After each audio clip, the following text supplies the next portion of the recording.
अत्रि और अनुसुईया जी के आश्रम में पधारे। अत्रि और अनुसुईया जी मानस के बड़े दिव्य पात्र हैं। अत्रि ऋषि और उनकी श्रीमती जी अनुसुईया जी चित्रकूट में निवास करते थे, भजन करते थे। इनकी बड़ी सुंदर कथा मैंने शायद पहले भी सुनाई हो कि नहीं सुनाई, ध्यान नहीं आ रहा है। अत्रि ऋषि, देखिए अनुसुईया जी कितनी तपस्विनी थी। अत्रि माने जो त्रिगुणातीत हैं, जो सतोगुण, रजोगुण, तमोगुण तीनों से जो ऊपर उठ चुके हैं वो अत्रि हैं। और अनुसुईया जी कहते हैं, एक शब्द आता है असूया, दूसरे के सुख को देखकर जो भीतर भीतर जलन भट्टी भभकती है उसको कहते असूया। ये है अनुसूया, किसी प्रकार का विकार इनके मन में है ही नहीं। बहुत प्राचीन आयु के बड़े बूढ़े दंपति। नियम था अत्रि ऋषि का, भगवान स्वयं चल कर गए दर्शन करने के लिए अत्रि के द्वार पर। तो इनका नियम था प्रति एकादशी ये निर्जला व्रत करते थे और प्रति एकादशी को प्रयाग में संगम स्नान करने जाते थे। पैदल जाना पैदल आना, बूढ़े साधु।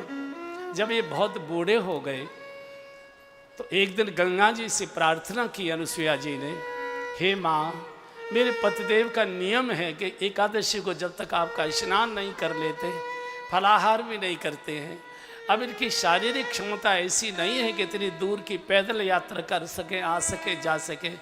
मेरी प्रार्थना है कि मेरे पतिदेव के नियम को पालन करने के लिए, उनका नियम न टूटे, मैं आपसे प्रार्थना करती हूँ कि आप चित्रकूट में प्रकट हो जाइए। तो अनुसुईया जी की प्रार्थना पर गंगा जी की एक धारा मंदाकिनी के नाम से चित्रकूट में प्रकट हुई है। वो गंगा जी की धारा है। सुरसर नाम, सुरसर धार नाम मंदाकिनी, गंगा जी की एक धारा। और कितनी बड़ी तपस्विनी होगी आप कल्पना करो। इन्होंने तीनों देवताओं को 3-3 महीने का बालक बना दिया था। ऐसा अच्छा, नारद जी के बारे में आप जानते हैं, नारद जी को लगाने बैठाने की बड़ी आदत है। एक बार नारद जी घूमते घूमते स्वर्गलोक चले गए, देवलोक चले गए। संयोग से एक जगह तीनों देवियां बैठी मिल गई। लक्ष्मी जी, ब्रह्माणी, रुद्राणी, तीनों, ब्रह्मा जी की भी पत्नी ब्रह्माणी, लक्ष्मी जी भगवान विष्णु की पत्नी और शंकर जी की पत्नी रुद्राणी, तीनों बैठी बातें कर रही थी। नारद जी पहुंच गए।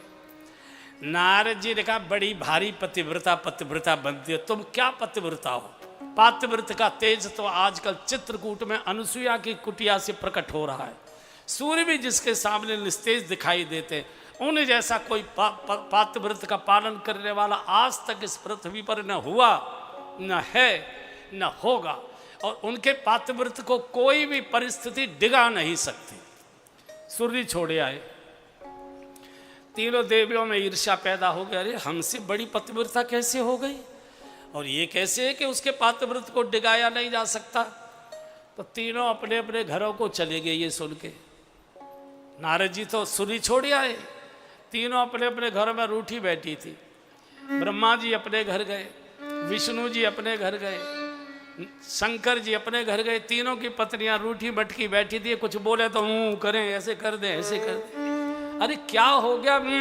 क्या? अरे बताओ क्या हो गया? बोले जो हो गया है वो बताने लायक नहीं है, चूंकि तुम उसे पूरा नहीं कर सकते। अरे हमारा तो जन्म ही आपकी इच्छा पूर्ति के लिए हुआ है, हम तो आप ही के सेवक हैं। क्या है आपकी इच्छा बताइए। बोले हमने सुना है कि कोई पृथ्वी पर भूलोक में कोई अनुसुईया नाम की पतिव्रता है, जिसके पातिव्रत को कोई भंग नहीं कर सकता। हमसे बड़ी पतिव्रता वो कैसे हो गई? उनका पातिव्रत भंग करो। देवताओं को अपनी पत्नियों को फटकारना चाहिए था, लेकिन चूंकि देव योनि भोग योनि है और भोगी हमेशा स्त्री के अधीन रहता है, स्त्री की गलत बात का कभी विरोध नहीं कर पाता, इसलिए स्त्रियां ही ज़्यादा फटकारती हैं। मैंने एक बहन जी से पूछा कि आप इतने कपड़े क्यों फटकारती हैं? बोले इसलिए फटकारती हैं कि इसकी सरवट दूर हो जाए, जरा सीधा सा रहे। तो एक सज्जन बोले तो पति को भी इसलिए फटकार दे, बोले हाँ जरा सीधे से बने रहे, ठीक से बने रहे, इसलिए फटकार दे। तो तीनों ने कहा इसमें क्या बात है, हम आज ही पातिव्रत भंग करते। और तीनों आ गए, ब्रह्मा जी, शंकर जी, भगवान विष्णु, वेश बदलकर साधु का वेश बनाकर आ गए। माँ भिक्षान्न देई, माँ भिक्षान्न देई। अंदर से अनुसुईया जी भिक्षा पात्र में भिक्षा लेकर आई। बोले लीजिए। इन्होंने कहा ऐसे भिक्षा नहीं लेंगे। कैसे भिक्षा लोगे? बोले हम दूध भिक्षा लेंगे, हम दूध का ही पान करते हैं और गाय का दूध नहीं पिएंगे, आपका ही दूध पिएंगे, आपको अपना दूध पिलाना पड़ेगा। अनुसुईया जी घबरा गई, मेरा दूध पीने वाला ये कौन आ गया? नेत्र बंद करके ध्यान से देखा, ओ ये तो तीनों त्रिदेव ब्रह्मा विष्णु महेश। अंदर गए, गंगा जल रखा था, अभिमंत्रित किया, आई और तीनों पर छिड़क दिया और 3-3 महीने के बच्चे बना दिया तीनों को। बोले लो पियो, कितना दूध पियोगे? अपने हृदय से लगा लिया, बोले पियो, कितना दूध पियोगे? अब 3-3 महीने के बच्चे। अब साधु वेश, वहाँ कोई पालने वाले तो कोई बाजार तो थे नहीं, तो ऐसी 2 झाड़ियाँ बांध दी आपस में, पेड़ की 2 ऐसे झाड़ी लटका दी बांध के और पत्ते पत्ते डाल के और उसमें तीनों को लिटा दे, दूध पिला दें और तीनों को लिटा दें। अच्छा उस समय टीटी और वो चली नहीं थी, स्वास्थ्य वगैरह, कच्चे बनियान कहाँ से लाएं, और 3 महीने के बच्चे के लिए कोई ज़रूरी नहीं है। आनंद से दूध पिए, मस्त रहें। अच्छा शंकर जी तो मस्त रहते थे, चूंकि उनको तो आदत थी नंगे रहने की। ये शर्माए बुढ़े ब्रह्मा जी। अच्छा थे तो ये 3-3 महीने के बालक, लेकिन उनको होश तो था कि मैं ब्रह्मा हूँ, मैं विष्णु हूँ, और ये बेचारे बड़े सब ऐसे ही पड़े रहे उल्टे एकदम सीधे। बहुत दिन हो गए तीनों नहीं लौटे, तो चिंता हो गई तीनों देवियों के अपने अपने परिवार में कि तीनों हमारे पति कहाँ गए। नारद जी को फोन से बुलाया, नारद जल्दी आओ। नारद आए, बोले हमारे पति कहाँ हैं? बोले चली जाओ, चित्रकूट अनुसुईया के आश्रम में है, जाओ। तीनों देवियां आई हैं वेश बदलकर, और जैसे ही तीनों ने ये जो पड़े थे पालने में, अच्छा भगवान विष्णु और ये क्या नाम है ब्रह्मा जी, ये तो उल्टे लेटे रहते थे शर्म के बारे।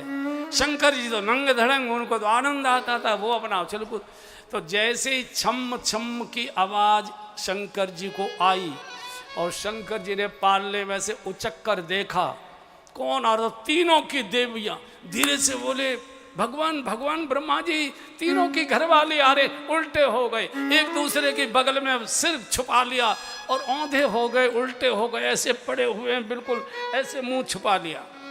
तीनों देवियों ने आकर प्रार्थना की, माँ हमने सुना है हमारे पति आपके यहाँ है, हमारे पतियों को वापस कर दीजिए, हम आपसे क्षमा मांगने आई हैं, हमारे ऊपर कृपा कर। अच्छा वो आपके पति हैं? ओ तीनों पालने में पड़े, अपने अपने पहचान लो, उठा लो। अब तीनों आई तो औंधे मुंह पड़े हुए, अब पीठ से कैसे पहचाने? चेहरा हो तो पहचान मिले, और एक दूसरे में घुसे पड़े सिर को। अब इनको डर लग रहा है, लक्ष्मी जी को डर लगता है कि ब्रह्मा जी पे हाथ न पड़ जाए, ब्रह्मा जी को डर लग जाए कहीं शंकर जी पर हाथ न पड़ जाए, पार्वती जी को डर लगता है कहीं विष्णु पर हाथ न पड़ जाए। और पातिव्रत में तो पर पुरुष का चिंतन ही पातिव्रत को भंग करता है, अपराध माना गया है। ये तो स्पर्श हो जाएगा, ये तो बड़ा अपराध। बहुत रोई, बहुत रोई, बहुत रोई। आकर अनुसुईया जी के चरणों में पकड़कर सिर रखकर बहुत रोई, माँ हमारे अपराध क्षमा कर दीजिए, हम आपसे क्षमा मांगती हैं, आप हमारे पति वापस कर दीजिए। अंदर से गंगा जल अभिमंत्रित करके लाई है, तीनों पर छिड़का है, पुनः ब्रह्मा विष्णु महेश बनाकर खड़ा किया है। और अनुसुईया जी ने फटकार कर कहा, खबरदार किसी पतिव्रता का पातिव्रत भंग करने की या परीक्षा लेने की कोशिश की तो पातिव्रत परीक्षा नहीं ली जाती, पातिव्रत को प्रणाम किया जाता है। और उसी के कारण इन त्रिदेवों का एक जन्म और हुआ है दत्तात्रेय के रूप में। दत्तात्रेय का जो अवतार था वो ब्रह्मा विष्णु महेश का सामूहिक अवतार था। ऐसे अनुसुईया जी का दर्शन करने भगवान स्वयं चलकर अत्रि के आश्रम गए। गोस्वामी जी लिखते हैं कि अत्रि के आश्रम जब प्रभु गए हो, सीता जी को कहा, भगवान ने तो अत्रि ऋषि के चरणों में प्रणाम किया। सीता जी को कहा, जानकी जी अंदर माँ बैठी है, माँ को जाकर प्रणाम करो। और जाकर सीता जी ने जो अनुसुईया जी के चरण पकड़े, बड़ी सुंदर चौपाई, एक बार गाइए। अनुसुईया के पद गए सीता, अनुसुईया के पद गए सीता, मिली बहोरी सुशील विनीता, मिली सब गाइए, बहुत सुंदर प्रसंग है। सुशील विनीता, ऋषि पत्नी मन सुख अधिकारी, ऋषि पत्नी मन सुख अधिकारी, आशीष दे निकट बैठाई, आशीष दे निकट बैठाई, दिव्य बसन भूषण पहिराई, दिव्य बसन भूषण पहिराई, जैनित नूतन अमल सुहाई, जैनित नूतन अमल सुहाई, अनुसुईया के पद गए सीता, अनुसुईया के पद गए सीता। जानकी जी जगन माता है, जानकी जी महाराज जनक की बिटिया हैं, जानकी जी चक्रवर्ती नरेश महाराज दशरथ की पुत्र वधू हैं, भगवान की अर्धांगिनी है। लेकिन जानकी जी बूढ़ी अनुसुईया माँ के चरण कैसे छूती हैं? पिंडलियों को पद गहे सीता, ऐसे ऐसे ऐसे। बूढ़ी माताओं के पैर हमेशा ऐसे दबा दबा के ही 5-7 बार ऐसे छूने चाहिए। क्यों? वृद्धावस्था में पिंडलियों में पीर रहती है, दर्द रहता है, हड़कल रहती है। जब कोई नई बहू कोमल हाथों से जब बूढ़ी माँ के ऐसे पिंडली दबाती है 5-7 बार, बूढ़ी माँ के मुख से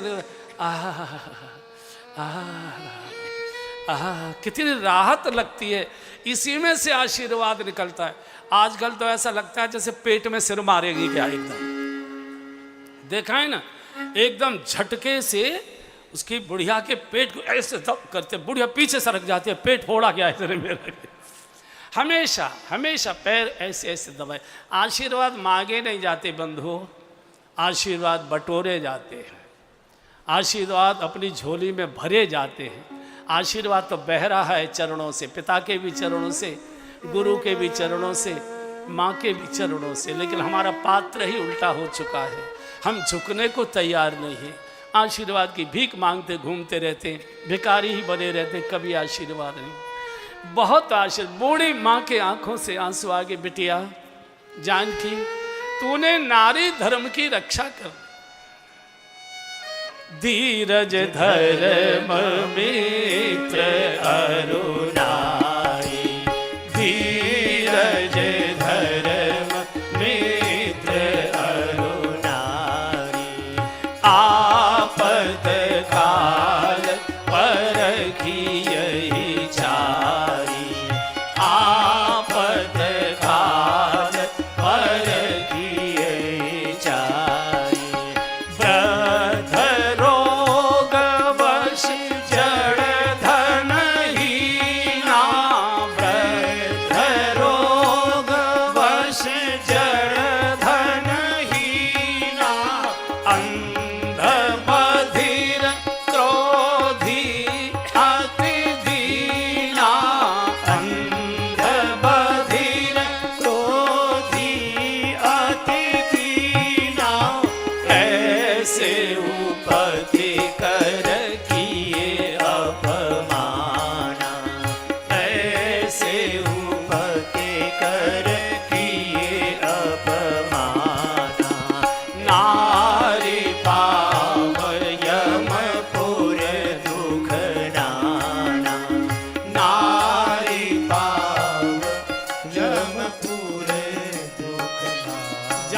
बिटिया, तुमने वन में आकर नारी धर्म की रक्षा कर ली। अगर तुम वन को नहीं आती तो संसार की स्त्रियां तुम्हारा नाम लेकर पतिव्रत धर्म छोड़ देती। सुख में तो पति का साथ देती, दुख में तुम्हारा नाम लेकर साथ छोड़कर चली जाती। अगर जानकी जी ने अपने पति का साथ नहीं दिया तो हम क्यों कहें? पति कैसा भी हो, अंधा हो, बूढ़ा हो, रोगी हो, दीन हो, हीन हो, अशिक्षित हो, अनपढ़ हो, कैसा भी हो, ऐसे पति कर किए अपमान। ऐसे भी पति का कोई पत्नी अपमान करती है, नार पाव यम पुरन दुख नाना। नारी को कोई अलग से पूजा पाठ करने की आवश्यकता नहीं। एक ही धर्म एक व्रत नेमा, काय वचन मन पति पद। सारी पूजा पति के चरणों में निवास करती है। जैसे हम लोग गाते हैं ना, सारे तीर्थ गुरु के चरणों में जैसे निवास करते हैं, ऐसे ही सारी पूजा पति के चरणों। गा लो एक बार। सारे तीर्थ धाम आपके चरणों में, सारे तीर्थ धाम आपके चरणों में। हे गुरुदेव प्रणाम आपके चरणों में, हे गुरुदेव प्रणाम आपके चरणों। सब गाइए।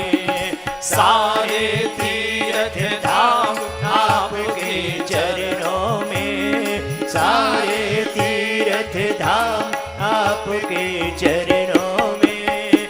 हे गुरुदेव प्रणाम आपके चरणों में, हे गुरुदेव प्रणाम आपके चरणों में। हृदय में माँ गौर लक्ष्मी, कंठ शारदा माता है। हृदय में माँ गौर लक्ष्मी, कंठ शारदा माता है। जो भी मुख से वचन कहे वो वचन सिद्ध हो जाता है। जो भी मुख से वचन कहे वो वचन सिद्ध हो जाता है। हे गुरु ब्रह्मा, हे गुरु विष्णु, हे गुरु ब्रह्मा, हे गुरु विष्णु, हे शंकर भगवान आपके चरणों में। हे गुरु ब्रह्मा, हे गुरु विष्णु, हे शंकर भगवान आपके चरणों में। हे गुरुदेव प्रणाम आपके चरणों में, हे गुरुदेव प्रणाम आपके चरणों में। सारे तीर्थ धाम आपके चरणों में, सारे तीर्थ धाम आपके चरणों में। हे गुरुदेव प्रणाम आपके चरणों में, हे गुरुदेव प्रणाम आपके चरणों में। पति ही परमेश्वर है। कैसा भी पति है, मूर्ख है, अनपढ़ है, अशिक्षित है, दीन है, हीन है, ऐसे पति का भी अगर पत्नी अपमान करती है, यमलोक में उसे बहुत यातना सहनी पड़ती है। लेकिन बंधुओं और बहनों, ये दोनों के लिए है। साइकिल का एक पहिया तो ठीक है और एक पहिया पंचर है तो साइकिल चलती रही है, घसीटनी पड़ती है। आज पति सोच रहे होंगे अब हम जाएंगे और सोफे पर बैठ कर कहेंगे लाओ आरती का थाल उतारो, हमारा देवता बनकर आए। नहीं नहीं, जहाँ पत्नी के लिए पति देव स्वरूप है, वही पत्नी के लिए पति के लिए पत्नी ये सेविका नहीं है, निःशुल्क सेविका नहीं है, भोग का साधन नहीं है, साक्षात देवी है, लक्ष्मी है, दुर्गा है। पूज्य भाव पति को पत्नी के प्रति रखना पड़ेगा। गाड़ी के दोनों पहिए जब स्वस्थ रहते हैं तब गाड़ी दौड़ती है। आजकल दौड़ कम रही है, आजकल गृहस्थ की गाड़ी घिसट ज़्यादा रही है कि कोई न कोई पहिया पंचर है, किसी न किसी पहिए में पंचर है। और जब दोनों ही पहिए कहीं पंचर हो गए तो सत्यानाश ही है, फिर कुछ बचता नहीं। ये मानस की जो कथा है ये मन को बहलाने के लिए नहीं है, ये हमारे मन को शुद्ध करने के लिए, साधने के लिए, पवित्र करने के लिए, ये भगवत प्राप्ति के लिए। तो आज अनुसुईया जी ने छाती से लगा लिया, बिटिया तूने नारी धर्म की रक्षा कर ली। अगर आज तू नहीं आती, संसार की स्त्रियां पतियों का सुख में तो साथ देती, दुख में साथ छोड़कर चली जाती। बहुत सुंदर वस्त्राभूषण दिए हैं, जे नित नूतन अमल सुहाए, जो कभी मैले नहीं होंगे, कभी फटेंगे नहीं, दिव्य बसन भूषण पहराए। और यहाँ से आशीर्वाद देकर प्रणाम कर ऋषि ने विदा किया है तीनों को। थोड़े ही आगे चले थे, एक बड़ा भारी साधुओं का झुंड खड़ा था, साधुओं का झुंड खड़ा था। तो भगवान रुक गए, सबने हाथ दे के भगवान को रोक लिया। प्रभु रुकिए, पहले ये देखिए, एक बड़ा भारी ढेर। तो भगवान ने कहा, इतने वृक्ष काट काट के आपने इतने ही लकड़ी इकट्ठी कर रखी है। साधु रो पड़े, प्रभु जानकर अनजान मत बनिए, जानकर अनजान मत बनिए, ये लकड़ियों के ढेर नहीं है। तो बोले साधु महात्मा ऋषि ब्रह्मचारियों के हड्डियों के ढेर हैं। तो क्या मतलब?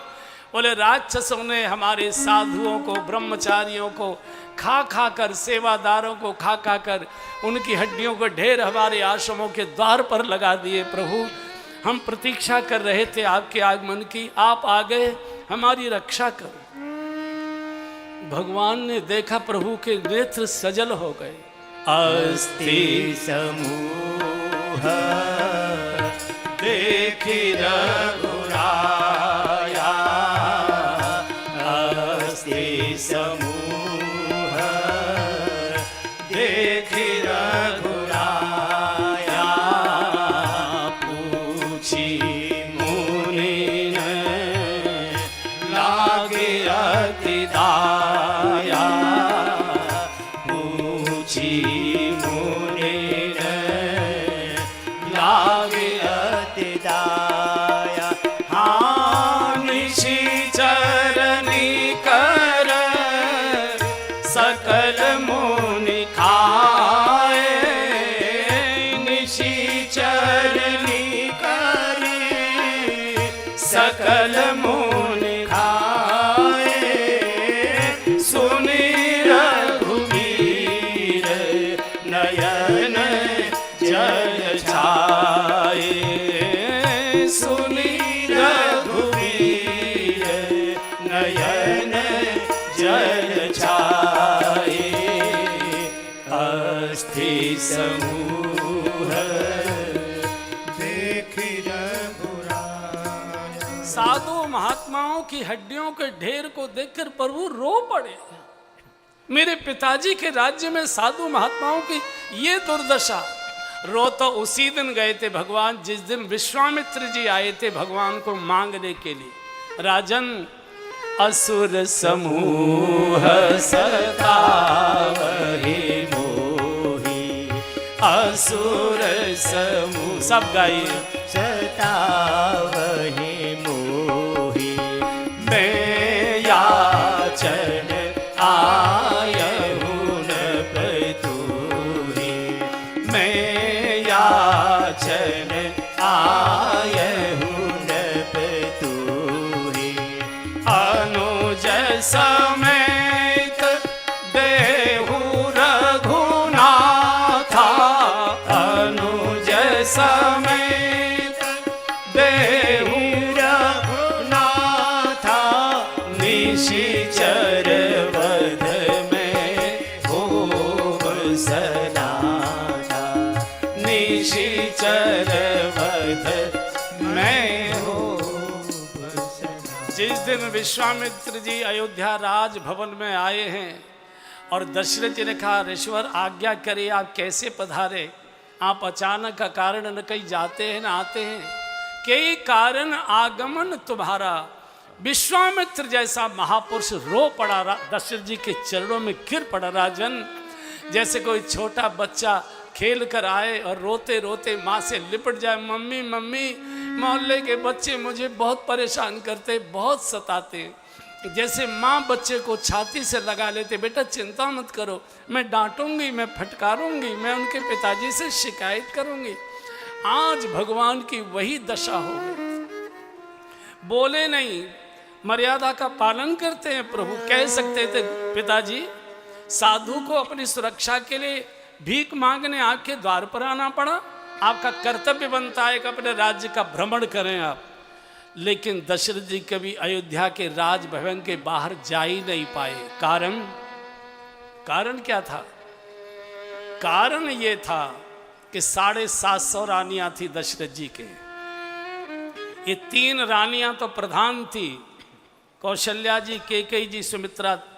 750 रानियां थी। पहले शादी भोग के लिए नहीं की जाती थी, शादी सम्मान के सिंहासन के लिए की जाती थी। सम्मान के लिए कि हमारी बेटी वहाँ ब्याही है, हमारी बेटी वहाँ की बहू है, हमारी बेटी वहाँ है। जैसे घर में सदस्य तो 4 हैं लेकिन गाड़ी हमारे यहाँ 7 खड़ी हुई है, तो वो एक स्टेटस बन गया है, सम्मान का एक सूचक बन गया है, पैसे का और वैभव का।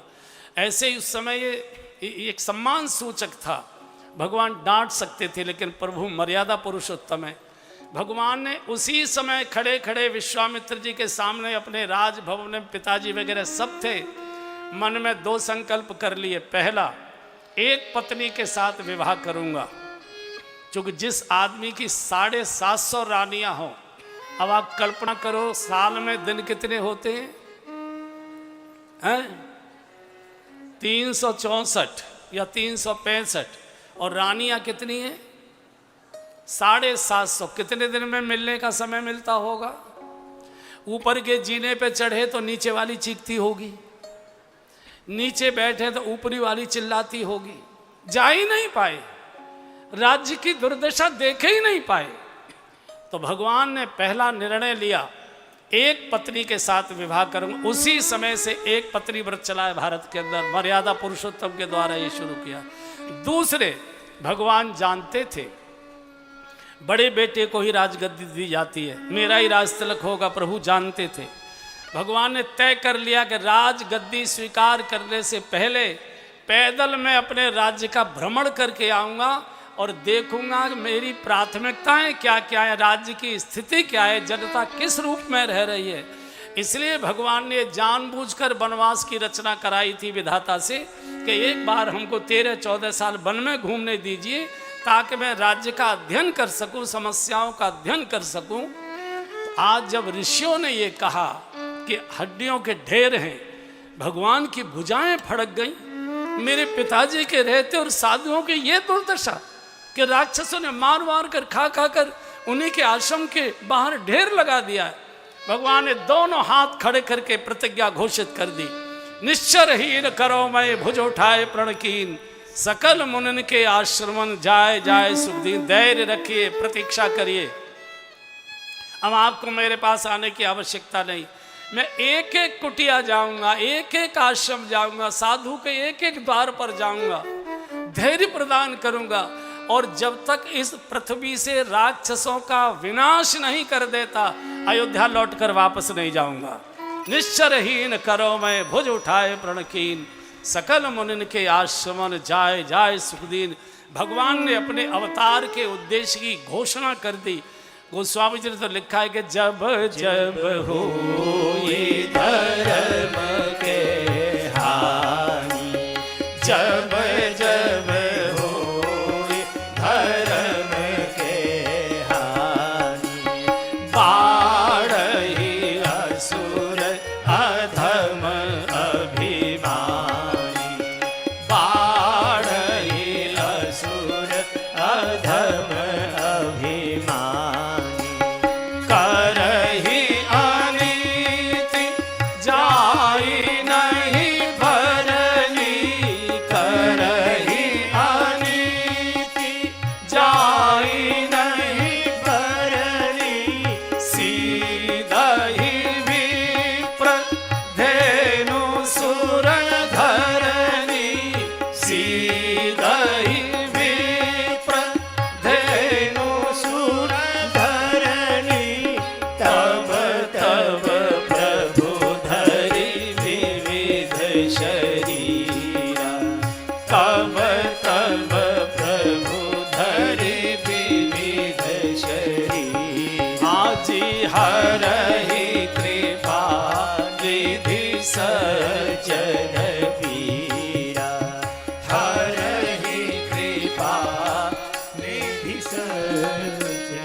परित्राणाय साधूनां विनाशाय च दुष्कृतां धर्म संस्थापनार्थाय संभवामि युगे युगे।